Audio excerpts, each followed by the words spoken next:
अस्सलामुअलैकुम, मैं हूं तैयब सैफ। बिलाखिर वो दिन आन ही पहुंचा जिसका सबको इंतज़ार था। पहले तो ईरान अमेरिका जंग ख़त्म हुई, सीज़ फायर करवाया गया और अब उस जंग को हमेशा के लिए ख़त्म करने के लिए तमाम तर इक़दामात किए जा रहे हैं।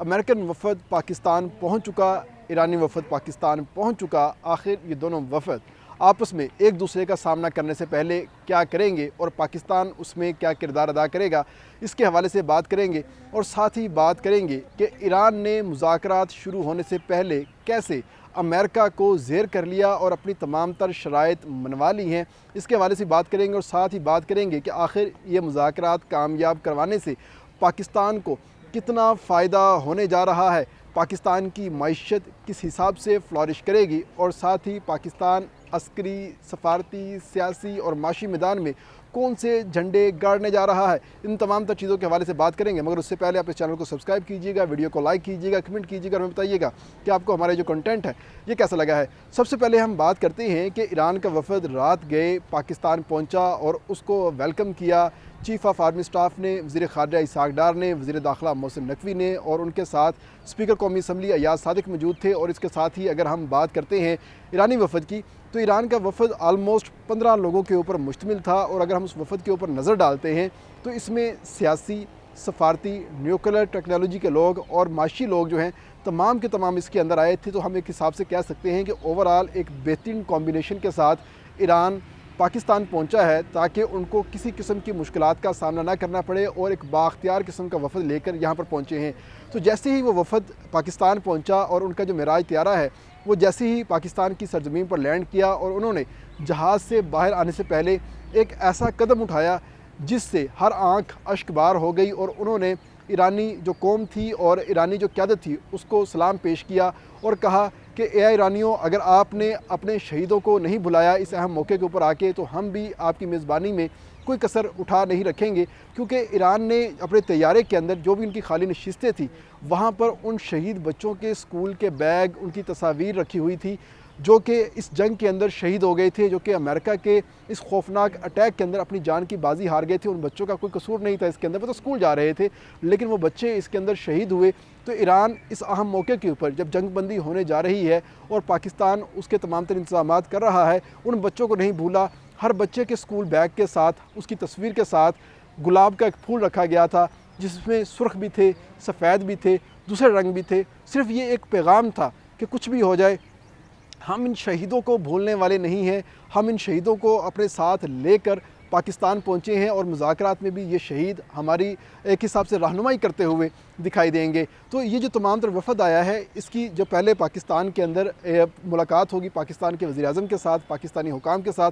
1 to 1 मुलाकात करेंगे। और इसके साथ ही जो अमेरिकन वफ़द आया है, तो अमेरिकन वफ़द की जो एडवांस पार्टी है वो यहाँ पर पहुँच चुकी थी। आलमोस्ट 3 दिन से इस्लामाबाद के अंदर ये तमाम तर इंतज़ामात मुकम्मल किए जा रहे थे। इस्लामाबाद में सिक्योरिटी के बड़े सख्त इंतज़ामात किए गए थे, और ख़ास तौर पर अगर हम बात करते हैं मजमूई तौर पर कि इस्लामाबाद में ट्रैफिक की रवानी कम रहे, तो यहाँ पर आम छुट्टी का ऐलान कर दिया गया था ताकि जो शख्स जहाँ पर है वहीं पर रहे, ज़्यादा आमदोरफ़्त सड़कों के ऊपर ना हो, ताकि लोगों को मुश्किलात का कम से कम सामना करना पड़ सके। और इसके साथ अगर हम देखते हैं तो अमेरिकन वफ़द भी बड़ा ही भरपूर तरीके से आया है, और उसमें सबसे अहम बात यह है कि उनके जो नायब सदर हैं JD वेंस, जो कि अमेरिका के मुमकिन अगले सदर भी हो सकते हैं, वो ख़ुद यहाँ पर आए हुए हैं। यानी कि अमेरिका मुस्तकबिल की प्लानिंग करते हुए इस वक्त पाकिस्तान के अंदर मौजूद है, और उनके साथ जो अमेरिकन मौजूदा सदर हैं डोनाल्ड ट्रंप, उनकी नुमाइंदगी कर रहे हैं जेरेड कुशनर, और जो उनके नुमाइंदा खसूसी है स्टीव विटकॉफ, और साथ में जो सेंटकॉम के नुमाइंदगी आए हैं, वो तमाम तर लोग सिर्फ इस बात के ऊपर नज़र रखेंगे कि हमने सियासी तौर पर, सफारती तौर पर और माशी तौर के ऊपर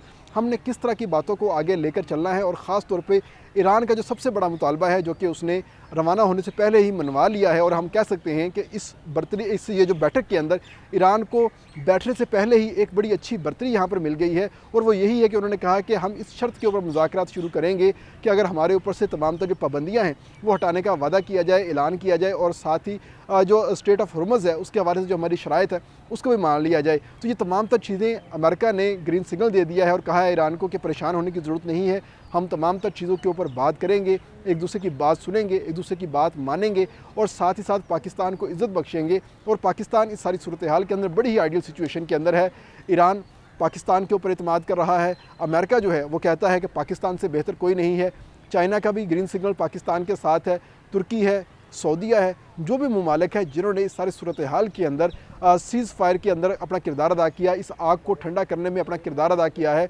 वो तमाम तर चीज़ें इस वक्त पाकिस्तान के ऊपर एतमाद करती हुई दिखाई देती हैं और पाकिस्तान के फ़ैसले के ऊपर सबको एतमाद होगा। और ईरान भी कहता है कि यस, हम पाकिस्तान के साथ चलने को तैयार हैं। और इस वक्त सूरत हाल ये है कि दोनों नुमाइंदे जब पाकिस्तान के अंदर मौजूद हैं तो दूसरी जानिब जो मेरे पीछे आपको नज़र आ रहा होगा, यहाँ पे वज़ीर-ए-आज़म हाउस है,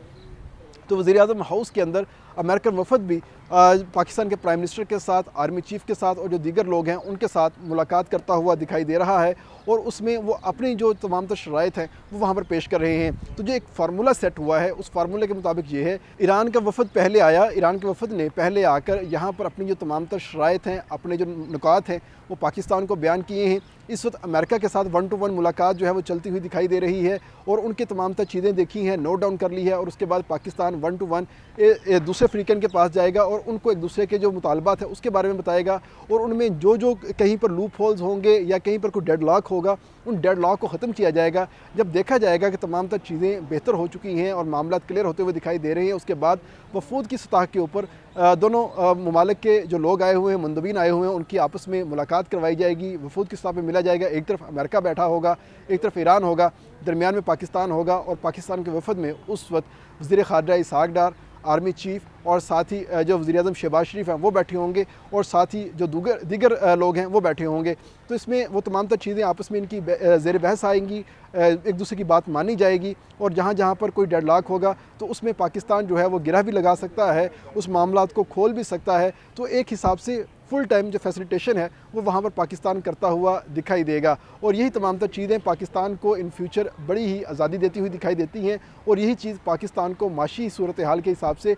सपोर्ट करती हुई भी दिखाती हैं, क्योंकि पाकिस्तान ने ईरान के साथ अपनी गैस पाइपलाइन बिछाई हुई है और उसका जो कनेक्शन है हम नहीं कर पा रहे क्योंकि ईरान के ऊपर अमेरिकन पाबंदियाँ लगी हुई हैं और ईरान ने कहा है कि हमारे ऊपर से वो तमाम तर पाबंदियाँ हटाई जाएँ और अमेरिका ने कहा है कि हम आपसे पाबंदियाँ हटा लेंगे। तो जैसे ही वो पाबंदियाँ हटेंगी तो पाकिस्तान का ईरान के साथ जो गैस का मुआहदा है वो फौरी तौर पर एक्टिव हो जाएगा और पाकिस्तान के अंदर जो गैस की शार्टेज का एक मामला है वो क्लियर होता हुआ हमें दिखाई दे रहा है। उसके साथ ही ईरानी तेल हम ख़रीद सकेंगे, तो नो डाउट हम सऊदीया का तेल भी ख़रीदेंगे, लेकिन सऊदीया का तेल हमें थोड़ा सा महंगा पड़ेगा, ईरानी तेल हमें थोड़ा सा सस्ता पड़ेगा क्योंकि इसमें हमारी ट्रांसपोर्टेशन जो चार्जेस हैं वो कम पड़ेंगे, हमारी पाइपलाइन भी बिछी हुई है। तो ये तमाम तर चीज़ें हमारे हक़ में बेहतर होती हुई दिखाई दे रही हैं। और इसके साथ ही जैसे मई 2025 में पाकिस्तान ने इंडिया की जब बैंड बजाई थी तो उस बैंड बजाने के बाद पाकिस्तान का जो एक कद काठ में इजाफा हुआ था और पूरी दुनिया हमें कदर की निगाह से देखना शुरू हो गई थी। तो इस मुज़ाकरात के बाद उस कद काठ के अंदर 3 से 4 गुना ज़्यादा इजाफा होता हुआ दिखाई दे रहा है, क्योंकि पाकिस्तान ने इससे पहले